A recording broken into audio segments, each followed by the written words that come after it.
TV Nova Catedral Digital, comunicando com você. Olá, sejam todos muito bem-vindos ao meu, ao seu, ao nosso programa Desafio Mulher, um programa voltado para o público feminino. Nós estamos aqui com uma convidada muito especial e esse programa promete. Mas antes, vem aí os nossos apoiadores culturais. Eletrodiesel Ferreira, há 35 anos no mercado. Empresa especializada em injeção eletrônica, bombas injetoras e turbinas diesel. Eletrodiesel Ferreira conta com profissionais altamente qualificados para melhor atender vocês, proprietários de caminhões, caminhonetes, vans e máquinas agrícolas. Eletrodiesel Ferreira, amigos servindo amigos. Rua Rocha Pombo, quadra 74, lote 12, bairro São Francisco, Goiânia. Informações pelo fone 62 3576 1908. Mais bela moda evangélica, a moda que veste as princesas do rei. Entre em contato pelo telefone 629-8531-2151. Fazemos fardamentos para equipes de louvores. Mais bela moda evangélica, a moda que veste as princesas do rei. Descubra a elegância moda íntima, conforto e qualidade em cada peça. Localizada na região noroeste de Goiânia. Ligue agora a 629-8448-2971. Elegância moda íntima, conforto e qualidade para os seus dias. Pensou em tomar café? Café Goiás. Saboroso, delicioso. 3597-5520. Artefatos personalizados, copos, xícaras, canecas, kit churrasco personalizados. Personalizamos em geral. 629-9472-1495. Baruque Produtos de Limpeza, limpeza pós-obra e locações de maquinário. 629-9260-4157. Voltamos aqui com o nosso programa Desafio Mulher e agora chegou a hora tão esperada de conhecer quem é a nossa convidada mais que especial, ela que trabalha aí na área da educação e nós estaremos aí abordando um tema muito pertinente e muito relevante. E você que é mamãe, fique atenta, já prepara com as perguntas, curte, compartilha e se não é inscrita, se inscreva no canal da TV. E deixe aí o seu like, pois hoje nós estaremos falando sobre autismo e educação. Ela que é a Ana Paula e eu quero já ceder para ela a palavra e vamos iniciar aí com a pergunta mais difícil. Quem é Ana Paula? Oi, Ellen. Nossa, muito obrigada pelo convite. Estou muito honrada de estar participando do programa aqui com você, principalmente por ser um programa voltado para o público feminino e trazendo essa temática, né, que é falar um pouco sobre o autismo, falar um pouco sobre o autismo na educação. E eu acho que é importante que muitos espaços abram para essa fala, para esse diálogo, para que a gente possa se comunicar e levar parte desse conhecimento para outras pessoas, né? E aí quando você faz essa pergunta difícil, né? Quem é Ana Paula? Bom, eu sou uma mulher, né? Sou uma mulher que estou aí na maternidade de 2 crianças, sou mãe de uma mocinha de 11 anos, Heloísa, minha filha, e um rapazinho de 3 anos, o Caetano, que é uma criança que teve diagnóstico precoce de transtorno do espectro autista. Sou uma pessoa muito dedicada às coisas que eu me proponho a fazer e eu fui consumida pelo autismo decorrente do meu trabalho, né? Decorrente do diagnóstico do meu filho e também em relação a um diagnóstico tardio que eu tive. E é isso, assim, tem as minhas particularidades, né? Sou uma pessoa muito metódica, muito perfeccionista, mas, no geral, eu vejo em mim muita perseverança, muita vontade de lutar por essa causa que é uma causa tão digna. E é isso, né? Vamos compartilhar um pouco daquilo que eu tenho estudado, tenho feito, para levar essa fala para mais pessoas e, quem sabe, conscientizar um público ainda maior. As nossas telespectadoras, a maioria público feminino, sabe que toda convidada que vem aqui vem para somar, vem para trazer resposta para tantas perguntas que ficam aí vagando em nossa mente feminina. E eu creio que você que está nos assistindo talvez já tenha se sofrido, né, por causa de ter, né, dentro da sua maternidade, nós estávamos até falando aqui nos bastidores, como uma mãe sofre, né, quando recebe um diagnóstico que ela não esperava receber, e como às vezes a sociedade ela é muito dura. E nós estamos aqui hoje para te dizer que, por mais que seja um desafio, a Ana Paula está vencendo, eu e tantas outras mulheres estamos vencendo, e você vai vencer também.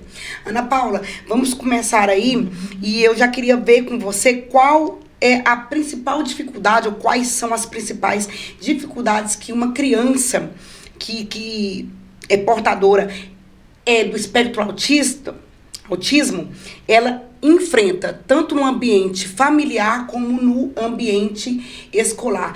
Mas antes, deixa eu fazer uma correção aqui, vamos tirar a dúvida, a minha dúvida e de tantas outras pessoas.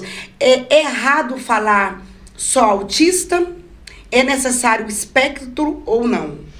Bom, errado falar, não, de jeito nenhum, né? Eu acredito que a gente muitas vezes não pode ficar tão preso nessas questões, nessas particularidades, principalmente quando a gente quer levar essa fala de uma forma mais democrática, né? Então, pessoa autista, eu acho que esse é o termo mais correto. De jeito nenhum, de jeito nenhum. Então, a gente pode se referir à criança portadora do autismo. A gente tende a não usar o termo portador, porque portar é aquilo que você carrega consigo, né? Algo que você pega e você porta.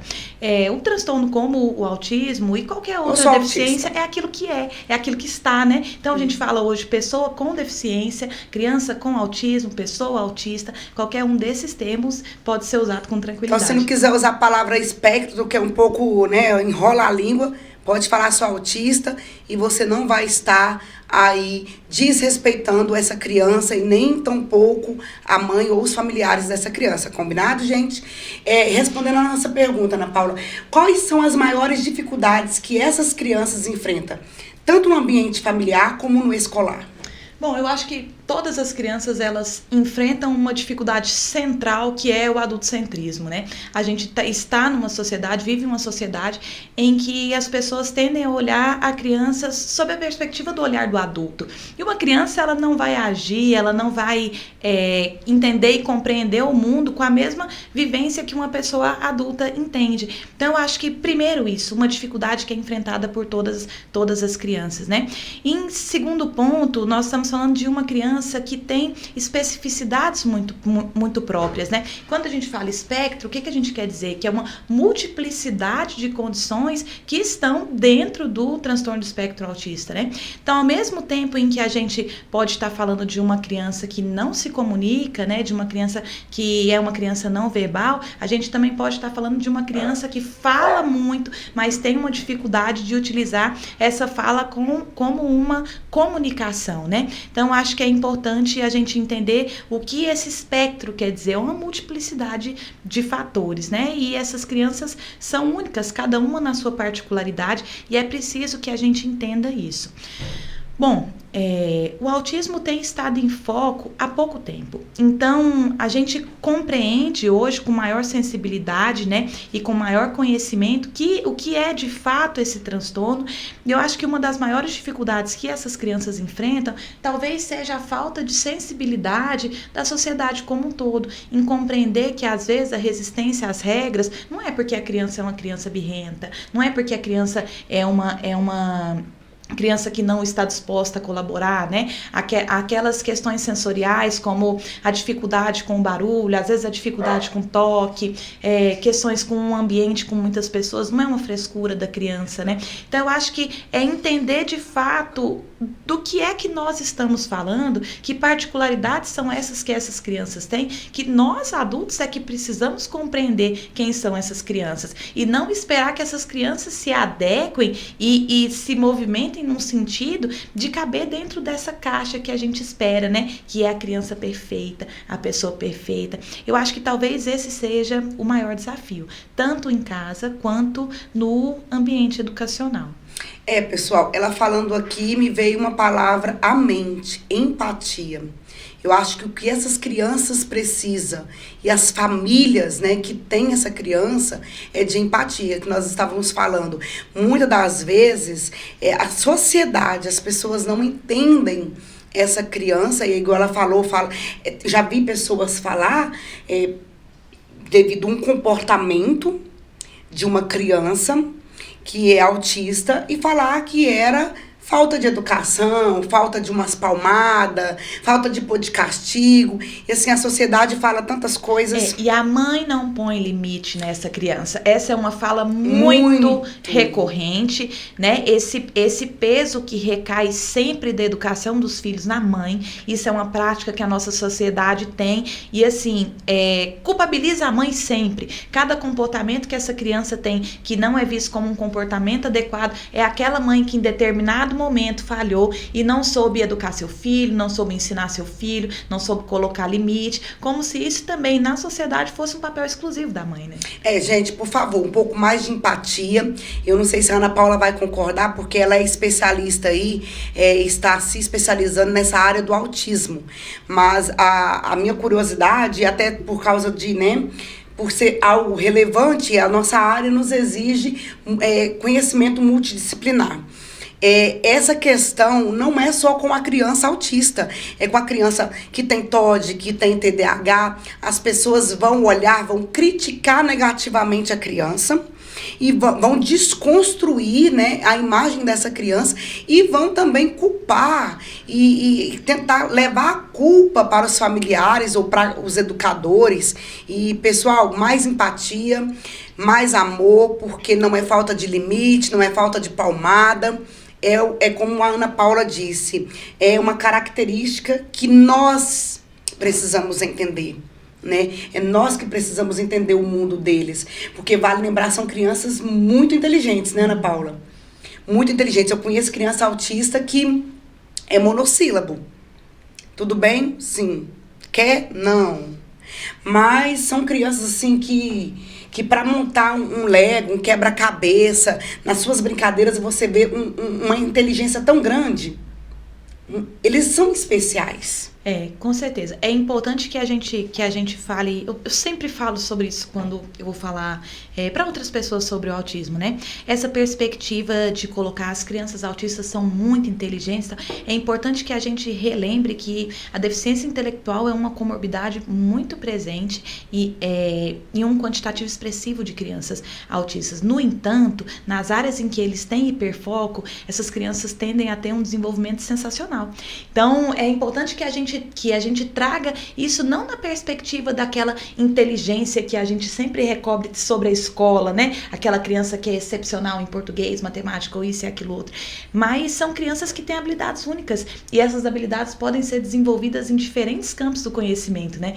Então, eu gosto de falar sobre isso. É sempre sair um pouco da nossa caixa, sair um pouco daquele olhar que a gente tende a trazer sempre como um senso comum, né? E como você disse, a criança, ela tá ali com uma fala mais prejudicada, uma comunicação mais prejudicada, mas isso não impede que ela tenha excelentes habilidades em outras áreas do conhecimento, né? E não impede que ela também tenha sentimentos, e que se a gente não souber lidar, vai crescer ali uma criança traumatizada, vai ser um adulto ferido, cheio de traumas. Então, é importante a gente ter essa consciência. Infelizmente, não é um assunto muito comentado, é um assunto novo, não muito explorado, e é por isso que nós estamos aqui com a Ana Paula para tirar algumas dúvidas nossas. E nós temos aqui mais uma pergunta, Ana Paula. Como os pais podem identificar sinais precoces do autismo? E quais são os passos que deve ser tomado caso esse pai suspeita que o seu filho possa aí ser espectro autista? Qual é a primeira medida a ser tomada? Bom, vamos lá. Essas características, elas são múltiplas, né? Então, pode ser que cada criança apresente em um determinado momento e que se apresente de diferentes formas. Mas vamos falar um pouco sobre aquelas características que são muito clássicas, que a gente vê sendo falada de forma recorrente. Vou usar o exemplo, a minha criança, o Caetano. O Caetano fechou um diagnóstico com 1 ano e 7 meses, um diagnóstico precoce, né? Um diagnóstico que me deu tempo de tomar as atitudes necessárias para que o tratamento começasse. No entanto, o Caetano foi uma criança que se desenvolveu muito bem até próximo de 12 meses. 12, 14 meses, ele estava com um desenvolvimento muito bom, atingiu os marcos do desenvolvimento que era esperado em cada momento da faixa etária dele, né?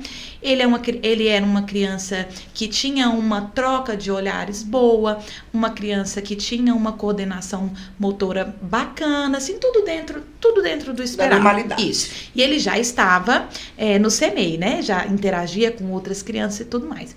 No entanto, o Caetano tem o que se chama de autismo regressivo. Em um determinado momento do desenvolvimento dele, que foi por volta de 1 ano e 4 meses, ele perdeu algumas habilidades que ele já tinha.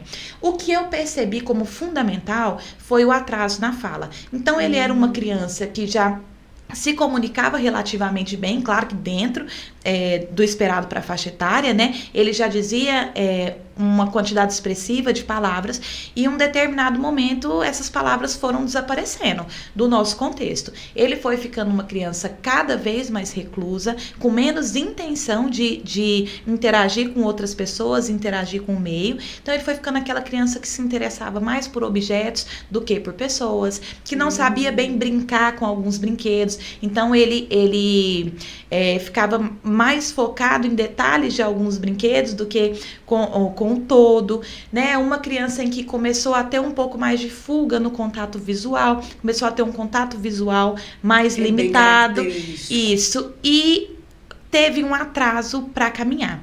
O Caetano começou a andar com 1 ano e 4 meses. Por que eu falo um atraso? Não é um atraso que você vê ali do esperado dentro do marco do desenvolvimento, mas quando a criança está num coletivo de outras crianças, a gente tende a observar como todas as crianças se desenvolvem, né? É o meu caso quando eu estou numa unidade de educação infantil. E eu observava que os coleguinhas dele estavam se desenvolvendo nessa questão da marcha, mas o Caetano não. E outros movimentos, como o movimento de pinça, uma coordenação motora um pouco mais... assim, não uma coordenação motora muito precisa. Isso eu também comecei a observar.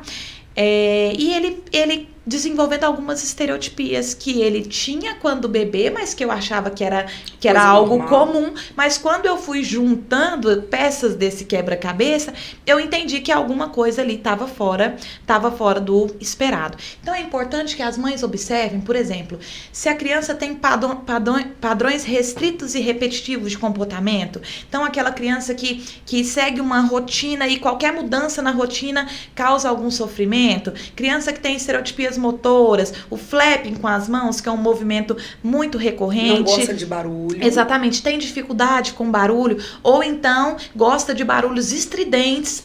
Tem crianças que gostam de barulhos estridentes, por exemplo, o som do aspirador, o barulho do liquidificador. O Caetano era uma criança que se acalmava muito com o barulho do chuveiro. Muitas e muitas vezes, ele muito bebezinho, porque ele apresentou uma dificuldade com o sono já desde muito bebê, e aí eu ou o pai dele, a gente ia pro banheiro, ligava o chuveiro e ficava com ele lá no banheiro, só com o chuveiro ligado, para ele se acalmar.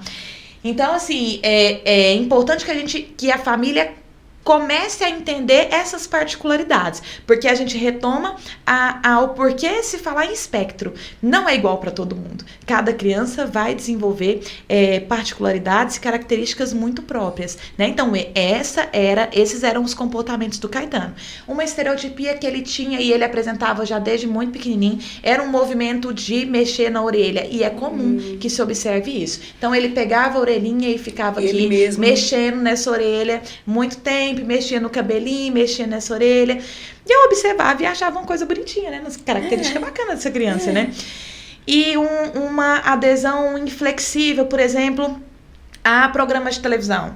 Naquele momento eu ofertava telas para ele, lógico que de uma forma reduzida, mas ele só assistia o mesmo desenho, com o mesmo recorte. Era uma reprodução do desenho do Poderoso Chefinho, e ele assistia um vídeo no YouTube que tinha 26 segundos, e era esse vídeo, e era só...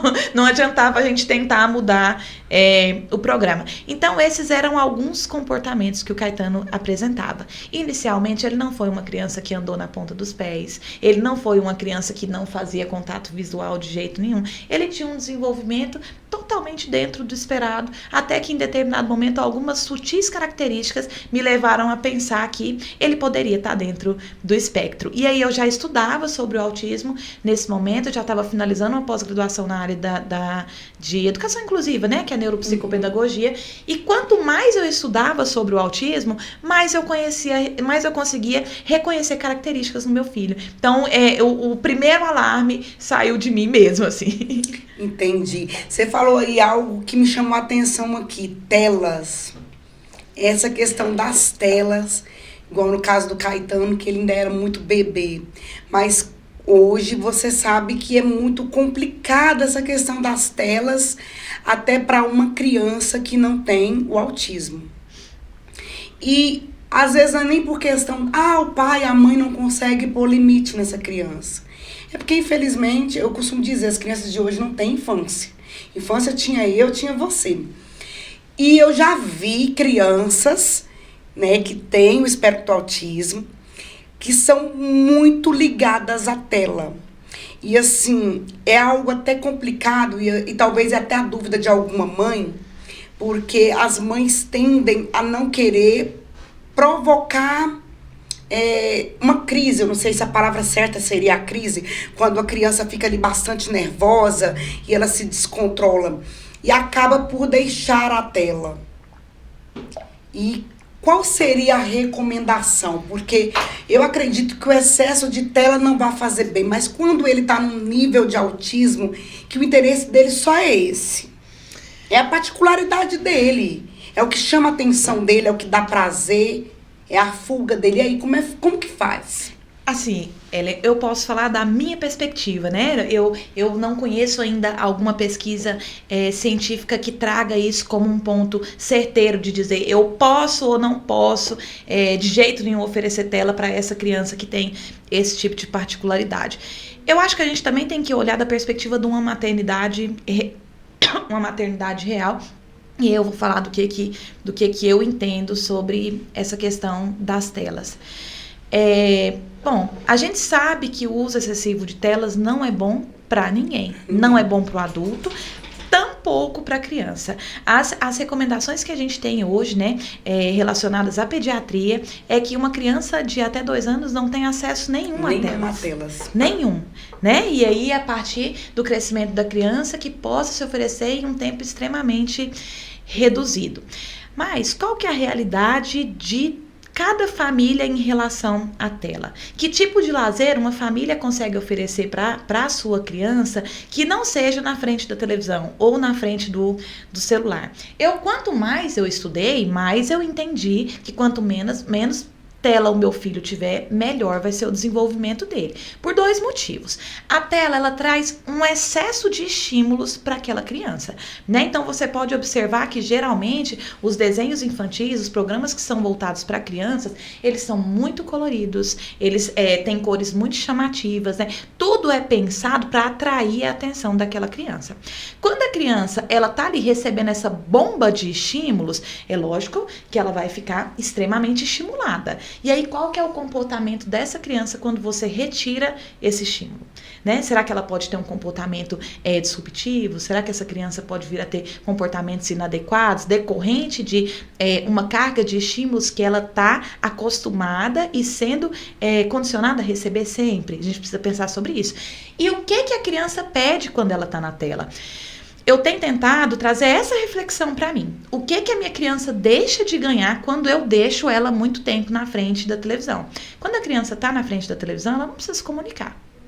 Esse é o primeiro ponto. Se a criança tem uma dificuldade com a comunicação, com a interação social, então eu coloco ali ela 2, 3, 4 horas, crianças que chegam a ficar 6, 8 horas na frente da televisão, de que forma eu estou estimulando essa criança a se comunicar, a entender o ambiente, a entender o outro, né? A coordenação motora. Quando a criança ela tá ali na frente da televisão, ela não tá explorando o ambiente, ela não tá brincando 100% do tempo. Por mais que esteja ali, sobe no sofá, sobe isso, qual que é a intencionalidade dessa brincadeira? Então ela também perde nesse ponto, né? E perde também na possibilidade de estar interagindo com a família, de estar interagindo com o primo, com o coleguinha, com o familiar. Então eu, Ana Paula, tendo a olhar para esse lado, porque a minha criança deixa de ganhar quando ela está ali exposta às telas.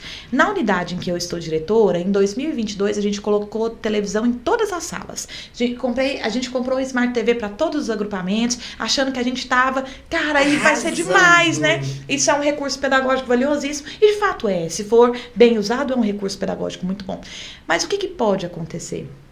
O uso excessivo partir da unidade. E aí, quando eu comecei a entender melhor sobre esse uso de telas, a gente chegou na conclusão que o melhor era retirar de todas as salas.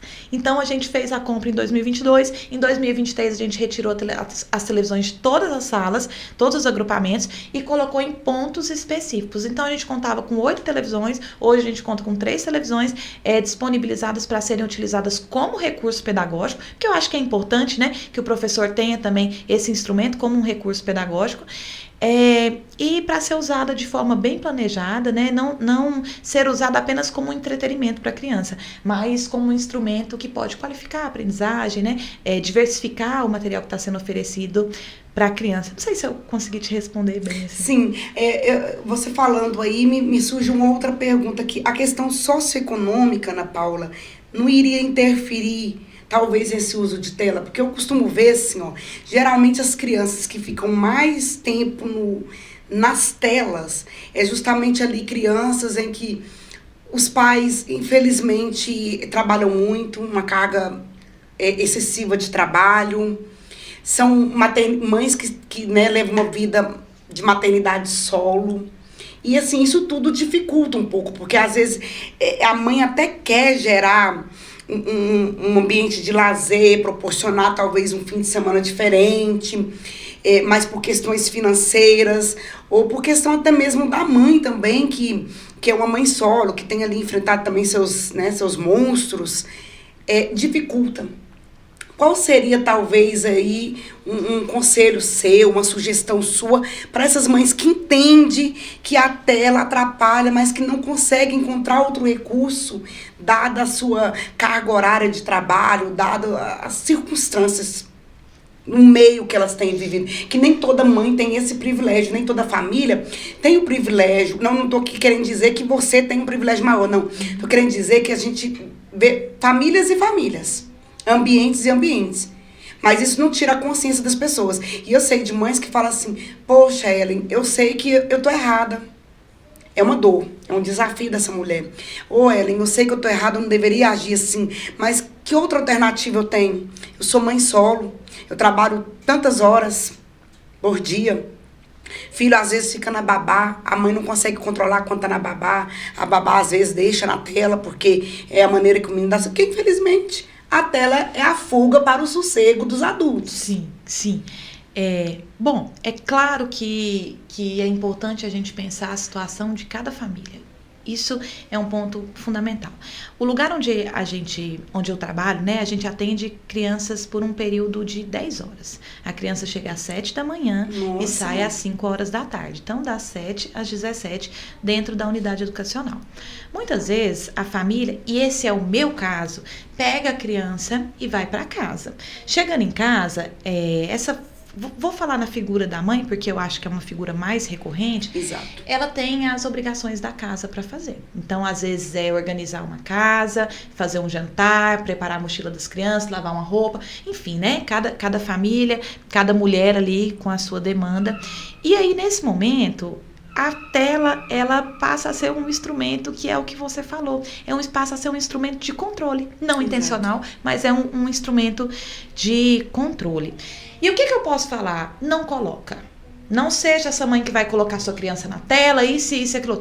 Eu não posso falar sobre a realidade do outro. Eu não posso dizer o que uma outra mãe tem que fazer se eu não conheço, se eu não posso intervir na realidade dela.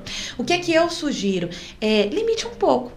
Diminua a quantidade, até que em determinado momento a sua criança não sinta tanta necessidade de ficar de frente às telas. E uma dica que eu posso dar é: inclua a sua criança nesses momentos da rotina. Então, às vezes você vai ali fazer um jantar e tal, lógico que talvez você não consiga fazer isso todo dia, mas convida a criança para estar com você no ambiente da cozinha. Às vezes a criança está ali fazendo uma massinha ou brincando com os potes da cozinha, né, brincando com as panelas, fazendo um cozinhadinho. Traga um pouco desse mundo lúdico para a sua rotina. E isso você vai ter a oportunidade de estreitar mais os laços com a sua criança e talvez oferecer um pouco menos de tela para ela, né? Às vezes você está organizando a casa, dá um objeto para a criança. Me ajuda a varrer aqui, fulaninho. Me ajuda a guardar, arrumar o armário e tal. Eu sei que é exaustiva a rotina da mulher. Nessa perspectiva, né? De ser uma mulher que trabalha fora. Às vezes a mulher que não trabalha fora, mas que dentro de casa tem uma demanda do seu cotidiano, e a gente sabe que as demandas de uma casa não são demandas fáceis, né? Então, assim, eu sei que não é fácil, mas a gente precisa sempre pensar no que é melhor para os nossos filhos. E eu tenho certeza que nenhuma mãe erra ou peca de forma intencional. A gente quer o melhor para os filhos da gente. A gente quer o melhor. Quando a gente sabe que alguma coisa que a gente está fazendo, de certa forma, pode prejudicar nossos filhos, pode causar algum dano para os nossos filhos, a gente sofre, não é? A gente sofre, a gente se culpa, a gente quer mudar, mas a gente também precisa pensar que a gente ainda caminha a passos muito curtos sobre resolver essa situação. Exatamente, né? Políticas públicas que realmente atenda essas mães, que dê condições para que as mães tenham mais tempo com seus filhos, né? Eu acho que isso é um assunto para horas e horas e horas de discussão, mas um pouco do que eu posso trazer é isso, e é o que eu faço na minha casa. Quando você fala crianças, essas didáticas, que a gente está falando aqui com alguém que entende, né, tudo de didática aí para segurar a criançada. Eu entendo um pouquinho. Quando a gente fala assim, criança, essas técnicas, elas teriam um resultado positivo até que idade? Quando a gente fala criança. Porque assim, é difícil você fazer isso com uma adolescente. O adolescente ele já não vai querer mais ficar acompanhando a mãe, né, para sair da tela. Não, a gente tem os adolescentes, eles gostam de ficar ali no mundinho deles, né, de porta fechada. E é muito difícil dessas técnicas funcionarem. No seu grau de estudo, de percepção, de conhecimento, essa técnica funcionaria até que idade? Depende. Depende muito do funcionamento de cada criança, do funcionamento de cada família, né? Mas eu vou te fazer uma pergunta para você refletir um pouquinho e me devolver com a resposta sua. Você é mãe de uma criança de quantos anos? Uma de 9 e uma de 15. Uma de 9 e uma de 15. Observando as duas crianças, nesse processo de adolescência, o que você acha que era... O que elas mais queriam? Tipo assim, eu quero ser reconhecida ou validada pela minha mãe. A gente sempre fala que às vezes os adolescentes querem ser adultos. Não é criança, não é adulto e tal. Como você percebia as suas crianças nessa fase? Na fase mais criancinha? Entre esse processo aí da pré-adolescência e adolescência. A pequenininha até que gosta mais de ficar coladinha comigo, mas a grande não. A grande já gosta de ficar no canto dela. Se você tira ela do ninho dela, o aconchego dela é o ninho dela. Se você tira ela do ninho, ela já vem reclamando. E às vezes a gente sente falta. A gente vai assistir um filme em família e fala: fulano, vem pra sala. Mas o prazer dela está em estar no ninho dela, no cantinho dela, no quarto dela, que aí lá ela fica do jeito que ela quer, na posição que ela quer. E aí lá dentro, você já sabe, fica na tela. Com certeza. E aí eu vou falar assim, da minha percepção, né? Do que eu entendo aí dentro da minha maternidade, que eu tenho observado. A criança, ela sofre muito com alguns posicionamentos da família e tudo mais. Mas o adolescente, ele tem uma dor que é dele, né? Essa transição de sair de uma fase que é criança para uma fase em que ele não é adulto, ele não é criança, ele tá ali num processo de desenvolvimento e ele quer ser validado pela família, ele quer ser visto como uma pessoa de opinião, uma pessoa que se posiciona, que tem autonomia, né? Que consegue fazer as coisas. E algumas vezes a gente tende a olhar mais o erro do que o acerto dessas pessoas, né? E isso tende a desmotivar essas crianças e muitas vezes fazer com que elas queiram passar mais tempo afastado do que próximo. Porque, bom, eu não sou mais criança, eu não dependo da minha mãe 100% do tempo. Isso. Eu dou conta de me colocar, eu dou conta de me fazer, eles têm muito essa percepção, né? E a gente tá ali, às vezes, muitas vezes, querendo que eles nos escutem como a criança escutava, mas que eles tenham atitudes quase que como um adulto. Fulana, mas você não acorda sozinha, você ainda não arruma suas coisas, você não toma banho 6 horas da manhã para ir pra escola. A gente joga uma carga para esses adolescentes que muitas vezes eles também não estão preparados para receber. E a gente tem que refletir sobre isso e entender que, como eu disse, a gente não falha intencionalmente. Exato. A gente não falha intencionalmente. Essa ruptura da criança pro adolescente também é uma dor pra família. Poxa, eu pegava no colo, aquilo era meu, tava comigo o tempo todo. Agora não quer nem saber de mim. Quer dormir fora. Tem outros amigos, eu não sou a prioridade, né? E aí uma dica que eu dou é que possamos tentar dar mais autonomia para esses adolescentes, né, para esses pré-adolescentes, mas que a gente tenha empatia e entender o desenvolvimento deles, né, e que a gente consiga trazê-los pela valorização do que eles fazem, né, pela validação daquilo que eles conseguem fazer de bom dentro das capacidades, das habilidades que ele tem, mas que a gente não tenda a olhar para eles esperando que eles sejam perfeitos 100% do tempo. Então, por exemplo, o exemplo do filme que você falou, né? Quero assistir um filme com os meus filhos e a fulana, ela prefere ficar no mundo dela, no universo dela. Eu tenho uma também que tá muito nesse processo, mas que tal você trocar? Eu quero assistir um filme com os meus filhos pra fulana, o que você acha de escolher um filme hoje pra gente assistir em família? O que você gostaria de comer enquanto a gente assiste um filme hoje? Tipo, e trazendo essa autonomia. Exatamente. E trazendo essa autonomia para que ela se sinta incluída nos planos. Porque geralmente o plano pro adolescente, ele é feito pelo adulto. Ele é feito pelo adulto, pensado pelo adulto, e a gente tá sempre cobrando deles. Na verdade, a gente, mãe, não quer abrir mão deles, exatamente, né? Não quer que eles voem do ninho, eles querem voar e a gente tá segurando. Gente, é muito difícil quando se tem perguntas, o bate-papo é gostoso e a hora voou, a hora acabou. Não é possível. Pensa que eu ainda tenho aqui tantas perguntas, eu vou tentar extrair respostas dela no pouco tempo que nos resta, porque nós estamos caminhando para o fim, não é possível. Mas algo me chamou muita atenção e a gente não vai nem aprofundar muito, não. É mais uma sugestão do que uma pergunta e eu quero que você me diga se você concorda ou não. Porque quando você me falou sobre as televisões colocadas lá no CMEI, eu fui imaginando tudo. Eu tenho uma mente assim que é muito fértil. E me gerou algo dentro de mim, e talvez seja mais uma sugestão do que uma pergunta. Não seria o caso, né, agora que as gestões públicas estão mais interessadas pelo assunto, priorizar vagas nos CMEIs para crianças que precisam, para crianças que têm autismo? Porque uma coisa que você me falou me chamou a atenção. Uma criança que vai passar 10 horas do dia, por exemplo, no seu CMEI, onde o uso de tela vai estar cerceado, o pouco tempo que ela ficar em casa com a mãe no uso de tela, mesmo que seja para um controle, não vai prejudicar tanto ela. Então você viu como foi positiva a ida dela para você. Não foi simplesmente uma creche. Ela não ficou numa creche. Ela ficou num ambiente que proporcionou para ela desenvolvimento real. Vivências e experiências que ajudam no processo de desenvolvimento da criança, né? Até uma sugestão aí, né? Mais vagas, mais pessoas preparadas para lidar com essas crianças, porque antigamente você achava 2, 3, 4. Hoje a maioria das crianças tem essa necessidade de um apoio maior.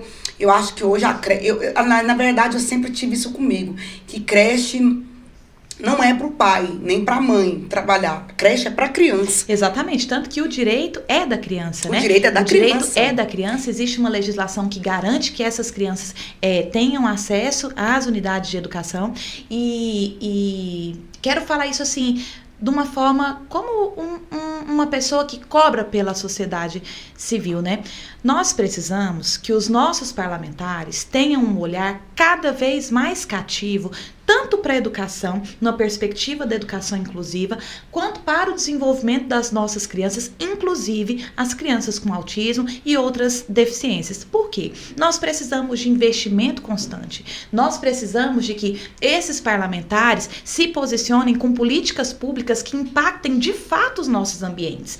Por quê? Não dá para recair a culpa nos professores. E nem só nos pais. Não dá para recair a culpa nos pais. Nós precisamos de uma rede, de um sistema que acolha essas crianças em todos os seus ambientes. Então, nós precisamos que as pessoas que atuam por nós, que são vozes, né, que ecoam sobre aquilo que a gente precisa, sobre aquilo que a gente tem como demanda, que se posicionem de forma que invista na educação, que invista na formação de professores, que invista em recursos, né, em materiais que apoiem a educação. Quando você fala creche e tal, a gente precisa pensar que esses espaços de educação infantil, há muito tempo, não são espaços de assistencialismo, são espaços de desenvolvimento integral da criança. Então, ali nesse espaço, ela pode se desenvolver em diferentes áreas, desenvolver diferentes habilidades, né, e através dos eixos estruturantes, que são as interações e as brincadeiras. E não é porque você é diretora, não, mas assim, quando tem pessoas que me falam assim, eu tenho medo de pôr na creche. Não é nem bom falar essa palavra creche, é CMEI, eu prefiro CMEI. Eu tenho medo. Eu falo na hora, coloca, a melhor coisa da minha vida e da vida das minhas filhas foi passar a infância bem tenra delas no CMEI, na creche. Uma foi pro CMEI com 9 meses por causa do TDAH, a mais velha. A outra já caminhou também pro CMEI com 6. A melhor coisa, eles desenvolvem, eles aprendem a dividir, eles aprendem a brincar, valorizar a coletividade, eles não ficam aquelas crianças individualistas. Gente, a melhor coisa que tem uma criança, lá eles comem 11 horas. Em casa, come meio-dia, 1 hora, não, lá tem regra. O melhor ambiente para uma criança, seja ela autista ou seja ela uma criança que não é autista, é a creche. Gente, tudo padronizado. Banho na hora. Rotina, né? Existe uma rotina. Aquilo que não tem na minha casa, talvez, ou na sua casa, sua criança vai ter. Então, assim, não é puxando farinha pro saco só porque ela é educadora, não. Mas você concorda comigo que dentro das políticas públicas, como diretora, você concorda que há alguns professores que estão despreparados. O povo olha pro programa e eles acham assim, a Ellen deu um programa, ela é a porta-voz do povo agora. Eu acho que eles pensam assim, que eu devo ter uma ligação com o parlamento, só pode. E aí chega em mim denúncias, chega em mim queixas, e chegou em mim uma queixa de uma professora que estava maltratando uma criança autista. E essa professora, ela foi flagrada pelos pais, mas nada foi feito acerca dessa professora que maltratou essa criança numa rede pública. E aí eu recebo, né, na medida do possível eu repasso, mas não posso resolver. Então você, como diretora, concorda que há essa deficiência ainda? Há professores despreparados para receber essas crianças nos ambientes escolares? Nossa, que pergunta difícil, porque é como eu te falei, é lógico que quando você fala de uma questão de maus tratos, não é para criança autista, qualquer criança, nenhuma criança deve ser destratada na escola e nem em casa, né? Em nenhum ambiente. Eu sou uma pessoa que eu me posiciono firmemente de que a criança precisa ser tratada com respeito em qualquer ambiente que ela estiver. Primeiro ponto, esse. Segundo ponto, que tipo de formação nossos profissionais têm recebido? Eu me formei, era em 2017, em Pedagogia pela Universidade Federal de Goiás, e em todo o meu processo de formação, naquela grade não existia uma disciplina específica sobre educação inclusiva. Tá? Eu formei em 2017, tem pouquíssimo tempo isso, né? Então é uma formação razoavelmente atual. E se eu não estiver enganada, até hoje a formação carece disso. Né? Então, isso. Quais os profissionais que nós estamos formando? De quem é a culpa desse despreparo? Porque é o que eu disse, não dá para recair só sobre o colo do professor. Nesse caso específico de maus tratos, eu não tenho dúvida de que essa professora deveria ser afastada, né? Deveria responder pelo que ela fez. Mas no contexto geral, falando também como educadora, nós precisamos de políticas públicas que preparem os profissionais para lidar com esse ambiente. Eu vou te dar um exemplo. Tem uma criança autista, um exemplo que não é real, tá? É fictício, né? Tem uma criança autista por volta de 12 anos que todo dia agride a professora. Todo dia agride a professora. A escola não sabe lidar com esses comportamentos, né? Vamos partir dessa premissa que a escola não sabe lidar com esse comportamento. A criança pode não estar recebendo a quantidade de terapias que ela precisa, né? E aí, em um determinado momento, essa criança se colocou em risco e essa professora, sem conhecer o que ela deveria fazer, ela vai e segura a criança para que ela não se machuque ou não machuque o outro, segura a criança de uma forma que a criança fique marcada, e aí tô dizendo de uma pessoa ainda bem intencionada, né, que tentou ali conter uma crise. De quem é a culpa? Eu posso jogar a culpa na mãe, na família que não tá conseguindo oferecer o tratamento? Não, porque no Brasil diz que todas as crianças, todas as pessoas devem ter acesso a um tratamento de saúde digno. Alto lá. Porque aquilo que você falou é muito certo. Entre a transição da criança pro adulto, para adolescência, tem um período aí que fica sem. Porque os psicólogos da rede pública, eles atendem até os 14. E os que atendem adulto, atende o adulto depois dos 18. Então, dos 14 aos 18, tem um vago. Tem, porque não existem políticas públicas que implementem, porque a lei é uma só. Exato. No Brasil, as pessoas têm direito a um atendimento público então, e de qualidade. Ter uma renovação na grade escolar dos professores. É o que eu estou dizendo. Né? Uma política pública exatamente, mesmo. Políticas públicas. Parlamentares que se posicionem de fato em atuar nessas lacunas. Então, se os meus professores estão desqualificados, quem paga o preço por isso? As crianças. Quem são as pessoas responsáveis pelos cidadãos? Esse programa vai dar o que falar, tenho certeza. Mas é uma crítica que eu faço, Ellen, não é para apontar o dedo, não é para colocar nas feridas, é chamar a atenção. É que cada vez mais as pessoas possam levar essa fala para outros ambientes. Aqui a gente tem o quê? 40, 50 minutos para falar sobre um tema tão grande. Mas vai ter que voltar aqui, Ana Paula.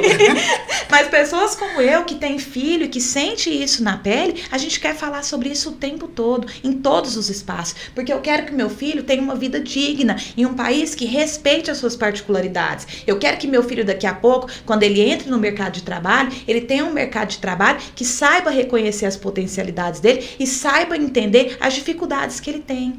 Então, quando a gente fala de autismo, a gente precisa de olhar para todas essas perspectivas. Não recaiam a culpa no colo de pessoas específicas. Vamos falar que nós somos uma sociedade que precisa se reconstruir e entender os espaços que essas pessoas ocupam. E há muitas lacunas para serem preenchidas, e eu não posso, a equipe do programa Desafio Mulher, que nos desculpe, mas vamos ver se a Ana Paula consegue responder em 1 minuto essa última pergunta, porque essa pergunta, ela veio de uma telespectadora, e ela, quando soube desse programa, ela pediu para fazer essa pergunta.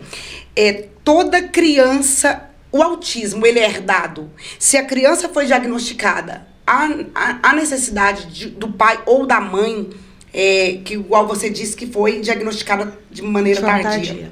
Se a mãe se identifica com algumas coisas que aquela criança está vivendo, muito provavelmente essa mãe possa também receber um diagnóstico, que é igual você falou, antigamente era só palmada, né? Antigamente era só birra, falta de educação. Nós não tivemos essa oportunidade que os nossos filhos têm. Então, é necessário que, se a sua criança foi diagnosticada, você, pai e mãe, procure também um diagnóstico? Porque talvez essa criança herdou de alguém? Necessário não é, porque isso vai de uma escolha da pessoa, né? Se ela entende que ela tem dores, que ela tem dificuldades, que ela tem habilidades que poderiam ser melhoradas, né? Que ela tem algumas dificuldades e características que se enquadram dentro do espectro, eu digo que fazer a avaliação neuropsicológica, procurar um bom profissional, né? Um bom psiquiatra, um bom neurologista para se avaliar é importante. Para mim, me deu respostas que mudaram a minha vida. Então, para mim, foi importante. E o tratamento é com remédio, com terapia ou só a terapia resolve? Eu opto pela terapia, não faço uso de medicação nesse momento, né? Mas também não sou contra pessoas que optam. Mas tem como tratar o autismo sem remédio? Tem, com certeza. Só com a terapia? Com certeza. Olha, mas isso vai da orientação do médico. Isso vai da orientação do médico, do profissional que acompanha, né? Eu acho que a gente também não pode fazer, não pode ter uma postura, eu sou contra remédio, que não é a minha área, né? Isso fica a critério dos profissionais especializados. Então tá aí respondida a sua pergunta, ou seja, se vale a pena, até mesmo para você saber lidar melhor com as dores do seu filho e para entender melhor, né, muitas questões em aberto na sua vida, procure um profissional. Aí o conselho da Ana Paula foi muito bom para ela e eu tenho certeza que vai ser bom para você também. Eu quero aqui já agradecer a Ana Paula por esse momento maravilhoso conosco no programa Desafio Mulher. Já deixou um gostinho de quero mais. Vamos trazê-la novamente, porque eu tenho certeza que ela vai ter muito mais para aconselhar você, mãe, que tem passado por esse desafio, que não é fácil, mas segue aí tudo isso que foi falado aqui hoje, não baixe a sua cabeça, vamos procurar cada dia mais conquistar o espaço para os nossos filhos, conquistar a empatia da sociedade e vamos para cima, exigir os direitos dessas crianças, vamos exigir aí políticas públicas, a voz de Deus é a voz do povo é a voz de Deus, e bora pra cima mudar e fazer história pelos nossos filhos. Eu quero aqui agradecer, né, por você ter aí recebido o nosso convite com o coração tão aberto, por ter acolhido o programa Desafio Mulher, ter vindo aqui fazer tantas mulheres entender que é um desafio, mas que dá para poder passar de cabeça erguida, de peito aberto, sem depressão, sem angústia. Não é assustador, mas dá para levar uma criança ou até mesmo seu diagnóstico tardio, né? Dá para seguir a sua vida de cabeça erguida, porque muita gente, quando recebe um diagnóstico, quer baixar a cabeça, vou morrer, é o fim. Não, não é o fim. E a Ana Paula veio aqui para te dizer, não é o fim, não acabou, você é especial. E eu quero passar já para ela a oportunidade também de fazer os agradecimentos dela. E nós estaremos encerrando mais um programa Desafio Mulher. Eu que te agradeço, Ela. É um prazer estar aqui com você, é um prazer estar aqui falando para tantas mulheres que eu acredito que hoje enfrentam as dores que eu enfrentei, talvez tenham as dúvidas que eu tive. E é importante que a gente possa ser voz, né? É importante que a gente se faça uma pessoa que atua, né? Uma pessoa que traz o que a gente conhece, o que a gente pode oferecer de melhor. E sempre que você quiser pode me chamar que eu venho de coração aberto. Essa é a minha causa, é a minha pauta e eu falo sobre isso com o maior prazer. E agradeço também aos telespectadores, né, as pessoas que se envolvem com esse assunto. Obrigada aí pelo tempo de vocês, pela atenção de vocês. E é isso, né? Vamos lembrar que nós somos mães, nós somos mulheres e acho difícil que tenha uma pessoa que lute tanto quanto mãe de crianças autistas. É verdade, não tem não. Então é isso aí, gente. Você que ainda não é inscrito, se inscreva. @TVNC Digital, fazendo um programa de qualidade para você. O programa Desafio Mulher é para você. E eu não poderia encerrar sem falar a nossa frase de sempre. Mulher, você é muito especial. Portanto, não aceite menos do que aquilo que você merece. TV Nova Catedral Digital, comunicando com você.